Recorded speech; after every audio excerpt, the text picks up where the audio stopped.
السلام علیکم ورحمۃ اللہ وبرکاتہ۔ الحمدللہ رب العالمین والصلاة والسلام علی رسولہ الکریم وعلی آلہ وصحبہ اجمعین ومن تبعہ بإحسان الی یوم الدین، اما بعد۔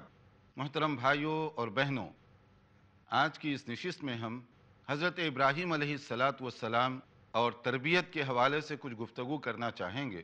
حضرت ابراہیم علیہ السلام ایک ایسے جلیل القدر پیغمبر ہیں کہ ان کا تذکرہ قرآن مجید کی 25 صورتوں میں مختلف جگہوں پر مختلف انداز سے کیا گیا ہے۔ حضرت ابراہیم ایک ایسے نبی ہیں جن کی طرف تمام مشہور مذاہب کے ماننے والے اپنی نسبت کرنا سعادت سمجھتے ہیں۔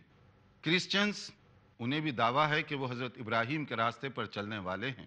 یہودی، وہ بھی کہتے ہیں کہ ہم حضرت ابراہیم کے راستے پر چلنے والے ہیں۔ مشرکین کو بھی یہ ناز تھا کہ ہم حضرت ابراہیم کے صحیح پیروکار ہیں۔ یہ کیا حقیقت؟ قرآن کریم میں ان کا جواب دیا گیا۔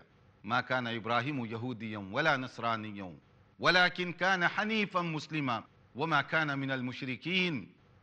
حضرت ابراہیم یہودی نہیں تھے، نصرانی نہیں تھے، مشرکین سے بھی ان کا کوئی تعلق نہیں تھا، بلکہ وہ کیا تھے؟ پیور اور خالص مطیع اور فرما بردار مسلمان تھے۔ ان کی پوری زندگی توحید اور اسی کے اطراف گھوم رہی ہے۔ حضرت ابراہیم علیہ السلام کی طرف نسبت کرنا آخر سب اپنے لیے سعادت کیوں سمجھتے ہیں؟ کیوں باعث فخر ہے؟ اس لیے کہ قرآن کریم میں حضرت ابراہیم کے لیے ایک عظیم الشان لفظ استعمال کیا گیا، ایک بہت بڑا آنر، عزت، اور وہ کیا ہے؟ انی جاعلک للناس اماما۔ اللہ تعالیٰ نے فرمایا تمہیں لوگوں کی امامت دی جا رہی ہے۔ بہت بڑی بات ہے کہ قرآن کریم میں اللہ تعالیٰ نے جو فرمایا کہ لوگوں کی امامت کا تاج ان کے سر پر رکھا گیا، یہی نہیں بلکہ سمجھدار اور ناسمجھا، عقل مند اور بیوقوف کے درمیان حضرت ابراہیم کو معیار بنا دیا گیا۔ وَمَنْ يَرْغَبُ عَنْ مِلَّةِ إِبْرَاهِيمَ إِلَّا مَنْ سَفِهَ نَفْسَهُ۔ جو آدمی بے وقوف اور نادان ہے وہی ابراہیم کے راستے کو چھوڑ سکتا ہے۔ گویا عقل مند اور بیوقوف ہونے کے لیے حضرت ابراہیم کے راستے کو، طریقے کو معیار بنا دیا گیا۔ جو ان کے راستے پر چلے گا وہ عقل مند، انٹیلیجنس، کلیور، اور جو ان کے راستے کو چھوڑ دے گا وہ بے وقوف، نادان ہوگا۔ نہ صرف حضرت ابراہیم، ان کے راستے کو ماڈل بنا دیا گیا، دیناً قیما ملت ابراہیم حنیفہ۔ ہمارے نبی صلی اللہ علیہ وسلم جن کی ہر ادا، ہر بات ہمارے لیے سنت، مگر ہمارے نبی صلی اللہ علیہ وسلم خود اپنا تعلق ابراہیم علیہ السلام کی طرف جوڑ رہے ہیں کہ یہ دین ابراہیمی ہے، یہ ملت ابراہیمی پر ہم چل رہے ہیں۔ آخر وہ کون سا راستہ تھا ابراہیم علیہ السلام کا کہ رحمت للعالمین یہ فرما رہے ہیں؟ وہ کون سا راستہ تھا ان کا؟ اللہ تعالیٰ نے ان کو امام بنا دیا لوگوں کا، حق و باطل کا ان کو معیار بنا دیا گیا، کرائیٹیریا۔ اگر کسی عقل مند اور بیوقوف کو پہچاننا چاہو تو حضرت ابراہیم علیہ السلام کا راستہ، جیسے کہا گیا کہ وَإِذْ قَالَ لَهُ رَبُّهُ أَسْلِمْ قَالَ أَسْلَمْتُ لِرَبِّ الْعَالَمِينَ۔ جب ان سے کہا گیا کہ تم اللہ کے لیے ایمان لاؤ تو ایمان اللہ تعالیٰ پر لانے کا انہوں نے اعلان کیا۔ یہی راستہ تھا، یعنی توحید کا راستہ، اللہ تعالیٰ کی عظمت کا راستہ، اللہ تعالیٰ کی کبریائی اور بڑائی کا راستہ، اور پوری زندگی اللہ کی عظمت کے لیے انہوں نے گزاری۔ اس راستے میں پیش آنے والی ہر مشکل کو انہوں نے برداشت کیا، ہر قربانی کے لیے وہ اپنے آپ کو تیار کیے۔ اس کے بعد کیا ہوا؟ جب وہ مختلف امتحانات سے گزرے تو اللہ تعالیٰ کی طرف سے یہ جب خوشخبری سنائی گئی کہ تم کو لوگوں کا امام بنایا جا رہا ہے، تو طبعی طور پر نیچرلی ایک سوال ان کے ذہن میں پیدا ہوا جو ہر ماں باپ کے ذہن میں پیدا ہو سکتا ہے۔ انہوں نے فوری کہا کہ قال ومن ذریتی، یا اللہ میری اولاد، میری نسل، انہیں بھی اس کا کچھ حصہ ملے گا؟ اور یہ کوئی غیر متوقع چیز نہیں ہے، کیونکہ ہر باپ کی یہ خواہش ہوتی ہے کہ اس کی وراثت، اس کا ترکہ وہ اپنی اولاد میں منتقل ہو۔ حضرت ابراہیم نے بھی کچھ اسی طرح کا سوال کیا کہ یہ جو مجھے اعزاز، آنر مل رہا ہے، کیا میری اولاد میں بھی اس کا کوئی حصہ ملے گا؟ تو فرمایا گیا قال لا ینال عہد الظالمین، نہیں، تمہاری طرف صرف نسبت کرنے سے یہ اعزاز نہیں مل سکتا، اعزاز اس کو ملے گا جو تمہارے راستے پر چلے گا، تمہارے طریقے پر چلے گا۔ گویا اعزاز مشروط ہوگا، کنڈیشنل، جو اسی طرح سے ایمان اور عمل صالح کا مظاہرہ کرے گا اس کو ملے گا، اور جو نہیں کرے گا تمہاری طرف نسبت کرنے کی وجہ سے ان ظالموں کو کچھ ملنے والا نہیں ہے۔ حضرت ابراہیم علیہ السلام نے تمنا کی، خواہش کی، اولاد کی، دعائیں کی، ربی حبلی من الصالحین، کیونکہ اللہ تعالیٰ کی طرف سے جو اعزاز ملا وہ صالح کو ملے گا، آگے ٹرانسفر نیک اور صالح اور متقیوں کے لیے ہوگا، دوسروں کے لیے نہیں۔ تو انہوں نے دعا کی، یا اللہ مجھے نیک اولاد عطا فرما، اور یہی دعا اور انبیاء کرام نے بھی کی۔ جیسے سورہ مریم کے شروع میں حضرت زکریا علیہ السلام کی دعا، اس میں کہا وَاجْعَلْهُ رَبِّ رَضِيًّا، یا اللہ مجھے اولاد نصیب فرما، لیکن ایسی اولاد جس کو دیکھ کر مجھے خوشی ہو سکے، آسودگی ہو سکے، نیک، صالح اور فرما بردار اولاد۔ اور نیک اور صالح کیوں؟ اس لیے کہ اگر اولاد نیک ہوگی تو دنیا میں بھی آنکھوں کی ٹھنڈک کا ذریعہ بنے گی، قبر میں بھی ہمارے لیے راحت کا ذریعہ بنے گی، اور قیامت کے دن ہمارے درجات کی بلندی کا سبب بنے گی۔ اور اگر اولاد بگڑ جائے تو ہر جگہ والدین کے لیے ناکامی، پریشانی اور ذلت کا سامان فراہم کرے گی۔ انبیاء کرام اسی لیے اس طرح کی دعائیں کرتے رہے۔ صرف دعاؤں کی بات نہیں، بلکہ حضرت ابراہیم علیہ السلام نے جب قربانی کا مسئلہ درپیش ہوا تو آخر بچے سے انہوں نے بات کی تھی نا، کوئی سیکریٹ طریقے سے لے جا کر قربان نہیں کیا، بلکہ سورہ صافات میں جو بات بتائی گئی، پوری قربانی کے تناظر میں انہوں نے بچے سے بات کی، ڈسکس کی کہ بیٹا مجھے اس بات کا حکم دیا گیا ہے کہ تمہیں اللہ کے راستے میں ذبح کر دوں، بتاؤ تمہارا اپنا کیا خیال ہے؟ تو بیٹے نے کیا جواب دیا؟ یا ابت افعل ما تؤمر ستجدونی انشاء اللہ من الصابرین۔ جواب پلس حوصلہ افزائی باپ کی، صرف جواب نہیں کہ ابا جان اگر یہ اللہ تعالیٰ کا حکم ہے تو آپ میری اوپینین کیوں پوچھ رہے ہیں، میری رائے کیوں لے رہے ہیں؟ کر گزریے جس کا آپ کو حکم دیا گیا، اور میں انشاءاللہ صبر کر لوں گا، انشاءاللہ آپ مجھے صابرین میں سے پائیں گے۔ یعنی میں اس چیز کو، مصیبت کو دیکھ کر چیخوں گا، چلاؤں گا، تڑپوں گا، احتجاج کروں گا نہیں، یعنی صرف اجازت نہیں دی بلکہ باپ کی اور حوصلہ افزائی کر رہے ہیں کہ جو بات آپ سے کہی جا رہی ہے اس پر آپ عمل کیجئے۔ یہ حضرت ابراہیم علیہ السلام کی اولاد ہے۔ حضرت ابراہیم علیہ السلام نے اپنی زندگی کا سرمایہ کس طریقے سے منتقل کیا، توحید کا، عظمت رب کا سرمایہ جس کے لیے ان کی پوری زندگی گھوم رہی ہے، اولاد تک بھی انہوں نے کیسے اس کو منتقل کیا کہ وَوَصَّى بِهَا إِبْرَاهِيمُ بَنِيهِ وَيَعْقُوبُ۔ پہلے پارے میں آپ دیکھیے آخری کا حصہ سارا حضرت ابراہیم اور حضرت اسماعیل کے حوالے سے کیسے گھوم رہا ہے، حضرت اسحاق، حضرت اسماعیل، حضرت ابراہیم علیہ السلام، کہ حضرت ابراہیم نے اس بات کی وصیت کی کہ بچوں میرے بعد کیا ہوگا، ایمان اور عقیدے کا سرمایہ، دولت اور دوسری جائیداد وغیرہ کی بات نہیں کی، بلکہ بات کیا کی کہ میرے بعد تمہارا ایمان اور تمہارا عقیدہ، عقیدہ توحید، وہ کیا ہوگا، کس طریقے سے اس کو آگے تم چلاؤ گے۔ صرف اپنے بچوں کو نہیں، وہ یعقوب سیکنڈ جنریشن، اپنے بعد آنے والے یعنی پوتوں تک اس کو منتقل کرنے کی کوشش کی جا رہی ہے۔ اور اس کا عملی طور پر بھی حضرت یعقوب علیہ السلام نے مظاہرہ کیسے کیا؟ ام کنتم شہداء اذ حضر یعقوب الموت اذ قال لبنیہ ما تعبدون من بعدی۔ کیا تمہیں معلوم نہیں ہے کہ حضرت یعقوب علیہ السلام کی جب موت کا وقت قریب آیا تو انہوں نے کیا کہا اپنے بچوں سے؟ اے میرے بچوں، میرے بعد تمہارے ایمان اور عقیدے کا کیا ہوگا؟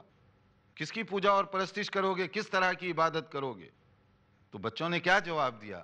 ہم ایک اللہ کی بندگی کریں گے، اور وہ راستہ جو آپ کا ہے، جو آپ کے دادا جان کا تھا، یعنی حضرت ابراہیم، پھر ان کی اولاد حضرت اسحاق اور حضرت اسماعیل علیہ السلام، انہی کے راستے پر ہم چلیں گے اور انہی کے طریقے کو ہم اپنائیں گے۔ تو انبیاء کرام